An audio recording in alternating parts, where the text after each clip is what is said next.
Fala aí, pessoal, beleza? Vou confessar a vocês que eu tô mortão, mas isso não é problema de vocês. O meu compromisso é trazer análises aqui sempre, não podia deixar de fazer sobre essa vitória do Flamengo sobre o Fluminense por 2-1. Eu vou te explicar o porquê, porque eu trabalhei no jogo entre Santos e Atlético Mineiro, que foi disputado na mesma hora do jogo do Flamengo. E não podia, claramente, evidentemente, gravar um vídeo sem ter assistido ao jogo do Flamengo, então, chegando em casa, assisti ao jogo inteiro do Flamengo para trazer a melhor análise a você, até acordei antes, enfim. Mas segue o jogo, gente, vocês não têm nada a ver com isso. Lembrando que o Flamengo quebra um recorde neste Campeonato Brasileiro, é a primeira equipe a enfileirar 4 vitórias consecutivas na competição. O início muito ruim do Flamengo, hoje o Flamengo divide ali a liderança com o Internacional, que enfrenta o Ceará, ou seja, é um sinal muito promissor de evolução desse time do Flamengo, embora ainda o Domi tenha dito que não chegou ao 100%, é óbvio que não, tem muito a melhorar e a gente vai apontar isso aqui na análise sobre o Fla-Flu. Bom, o Flamengo começou jogando num 4-2-3-1, mas bebendo na fonte, de certa forma, do técnico Jorge Jesus, com o Everton Ribeiro aberto pelo lado direito e o Arrascaeta jogando mais pelo lado esquerdo, com o Diego como meio, o Gabigol no ataque, mas isso não significa, e aí que está a história do jogo de posição, que muita gente confunde, fala que não, posicionamento estático. O Gabigol saía muito, como sempre fez, mas a novidade caindo também pelo lado esquerdo, não só pelo lado direito. E quando ele saía, o Arrascaeta entrava como centroavante, tá?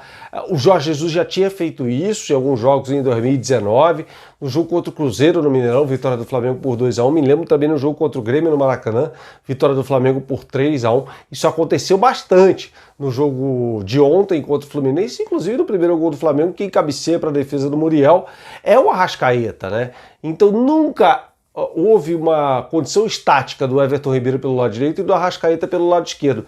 Tanto que teve um lance antes do segundo gol que o Gabigol recebe um cruzamento do Everton Ribeiro e cabeceia para fora. O Everton Ribeiro está no lado esquerdo, aí o Gabigol está pela área. Jogo de posição é isso, um dos princípios do jogo de posição é justamente esse, ocupar as posições, ter sempre alguém naquela posição. Imagine um gramado todo recortado, com 20 quadradinhos. É um jogador ocupando cada quadradinho desse, claro, na fase ofensiva. Então o jogo de posição é isso, gente. Não é um jogador estático, não. É sempre alguém nessas posições, independentemente de quem seja. Com mais movimentação, melhor ainda. E foi isso que o Flamengo fez muito bem no primeiro tempo, em que o Fluminense não jogou praticamente. Teve uma oportunidade.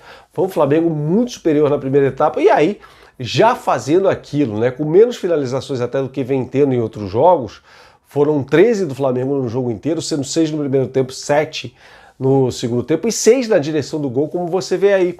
Só que o Flamengo aproveitando mais as oportunidades, E claramente com alguns dos seus jogadores melhorando muito no estado físico, inclusive. O Gabigol é um deles que já tem uma média de gols, aliás, superior àquela da temporada passada. Começando aqui com o mapa de calor do Arrascaeta, Você o vê jogando bastante pelo lado esquerdo, mas como eu disse aqui, numa posição diferente, por exemplo, daquela no jogo contra o Fortaleza, no jogo contra o Bahia, Ele mais pelo lado esquerdo, mas como eu disse aqui, quando o Gabigol saía da área, ele é o cara que entrava como centroavante. Eu não gosto do termo falso 9 não, tá, gente? É centroavante mesmo, até para facilitar sua compreensão. Existem neologismos no futebolês que só complicam a compreensão. Aqui a gente fala fácil, tá? E pelo lado direito você vê o mapa de calor agora do Everton Ribeiro, que sempre se sentiu muito confortável nessa posição. Bom, vamos apontar aqui alguns erros do Flamengo. Eu começo com esse lance aí, o único lance de perigo do Fluminense na primeira etapa. Essa jogada que começou com o Wellington Silva pelo lado esquerdo, ele cortou para o meio, achou o Michel Araújo, que voltou a jogar bem, não tinha jogado muito bem contra o São Paulo, voltou a jogar bem contra o Flamengo, e aí ele corta para a esquerda e aí o Isla se vira uma armadilha, porque tem o Egídio aberto ali, o Isla fica no meio do caminho, até ele se vira, eu não gosto disso, o jogador tem que dar o combate ou então ficar de frente para o lance. Ele meio que se virou e aí o Michel Araújo encontrou pelo lado esquerdo o Wellington Silva na área para chutar para fora, Agora, dizem que a melhor defesa é o ataque, Como é que o Flamengo segurou mais o Wellington Silva na partida de ontem? Bom, no lance do segundo gol do Flamengo, a falta é originada pelo Wellington Silva. O Wellington Silva é quem comete a falta no Everton Ribeiro. Ou seja, o Flamengo atacando bastante aquele lado do Fluminense acaba segurando os jogadores, porque os caras passaram a ter uma preocupação maior com a marcação. Foi o que o São Paulo não fez no jogo no domingo e acabou sofrendo muito pelo seu lado direito. O Flamengo sofreu menos, né? Sofreu menos. Até com o Isla tendo uma boa atuação ofensiva, principalmente no início do jogo. Depois ele caiu de produção, não foi uma atuação de encher os olhos, né? Mas ele defensivamente tem seus problemas, mas ofensivamente ele estava muito bem no início do jogo. Outra falha do Flamengo, aí você vê a última linha de defesa, esse é um lance do segundo tempo, completamente desarrumada, e aquele espaço ao qual eu me refiro e venho me referindo há algum tempo por aqui, né? As linhas muito afastadas, de meio e defesa.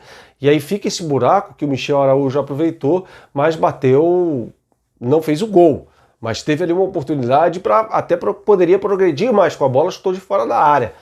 Mas a última linha muito bagunçada e muito espaçada. Esse espaçamento aconteceu muito no segundo tempo, até com a queda física de rendimento de alguns jogadores do Flamengo. O Domi até tentou consertar isso, colocando o Arão em campo, né? Acho que melhorou até quando o Arão entrou. Mas acho que ele cometeu um erro. O Domi, não sei se você vai concordar comigo, o Gerson estava andando em campo no segundo tempo. Acho que muito dessa queda de rendimento do Gerson se explica também pela queda de rendimento físico dele. Ele estava andando literalmente no segundo tempo e para mim foi uma temeridade o Domi ter mantido esse jogador na segunda etapa. Na segunda etapa, o Flamengo teve até mais finalizações do que na primeira etapa, foram 7 contra 6, e mais uma vez, tendo preciosismo, excesso de preciosismo na hora das finalizações, né? O Gabigol teve oportunidade perdida, o Arrascaeta batendo fraco, o Everton Ribeiro chegou a marcar um gol, né, que estava em impedimento do Isla, não do Everton Ribeiro. Então vi um excesso de preciosismo mais uma vez do Flamengo. O Flamengo tem cometido esses erros. Agora, esse foi o quinto Fla-Flu da temporada, foi o melhor jogo do Flamengo contra esse adversário em toda a temporada, né? Eu não vou falar aqui do primeiro, né, que foi contra um time sub-23. Aliás, o Ramon disputando o primeiro jogo dele com o time principal do Flamengo entrando, né, no finalzinho do jogo, mas o jogo que ele jogou foi no sub-23, o jogo que ele tinha jogado naquela fase em que o Flamengo jogou a Taça Guanabara com o sub-23, né? O Flamengo perdeu para o Fluminense na Taça Guanabara e depois houve os 3 jogos ali decisivos em que o Flamengo jogou mal, né? A conquista da Taça Rio pelo Fluminense nos pênaltis, depois as 2 vitórias do Flamengo nas finais do Campeonato Carioca, mas com rendimento muito abaixo, treinado com o Jorge Jesus. Com o Domi, o Flamengo jogou melhor contra o Fluminense. É bem verdade que o Fluminense que não tem o Gilberto, né? Mas, por exemplo, tem o Fred.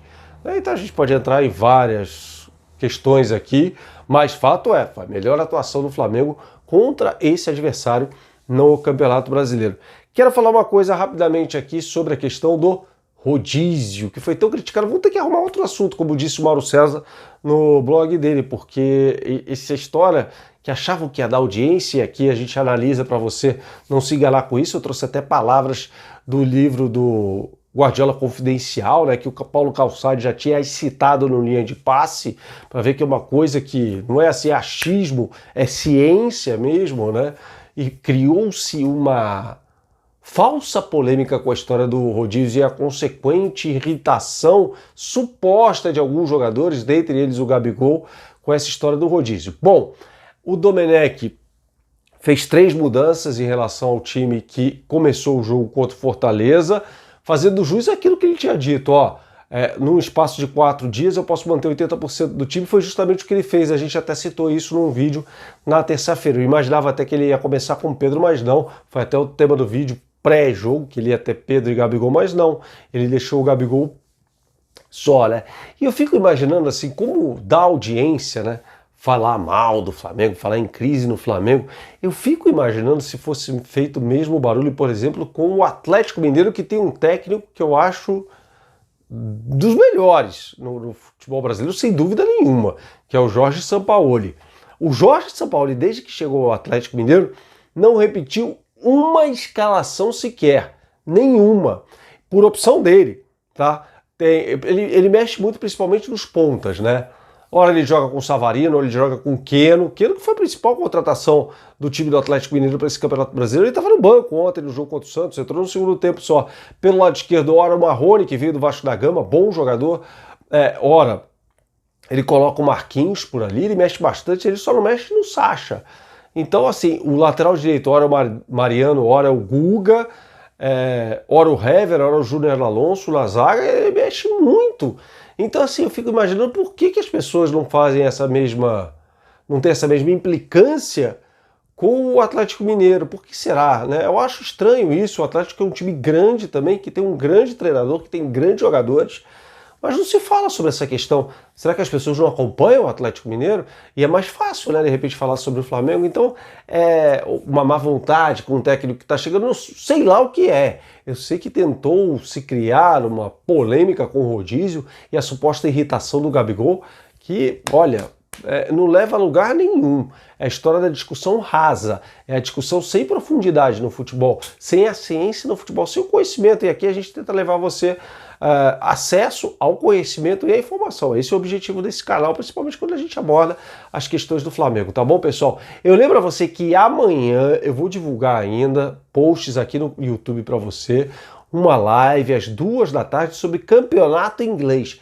Premier League, eu faço questão de ter todos vocês, até fiz uma enquete, vocês falaram que gostariam também de saber sobre futebol internacional, bem menos do que o Flamengo, mas enfim, teve um índice ali, então gostaria muito, a gente vai fazer uma bela prévia do campeonato inglês, a liga, para mim, nacional, né, mais competitiva do futebol mundial, começa no sábado, com um jogo cedinho entre Arsenal e Fulham, né, então a gente vai fazer uma live sobre o campeonato inglês na sexta-feira, ou seja, amanhã, às 2 horas da tarde. Beleza, pessoal? Muito obrigado mais uma vez pela audiência. Você que comenta sabe que eu costumo responder a todos os comentários, ou dar um like, eu sempre tô lá. Tá? Então vamos mandar aí se vocês estão curtindo o canal, se vocês querem alguma outra coisa, e vamos que vamos, tá? A gente vai desmembrar mais análises desse jogo entre Flamengo e Fluminense e também antecipando o confronto contra o Ceará no final de semana. Beleza, pessoal? Um abração, Flamengo batendo o recorde com 4 vitórias consecutivas no Campeonato Brasileiro. Grande abraço, tchau, tchau.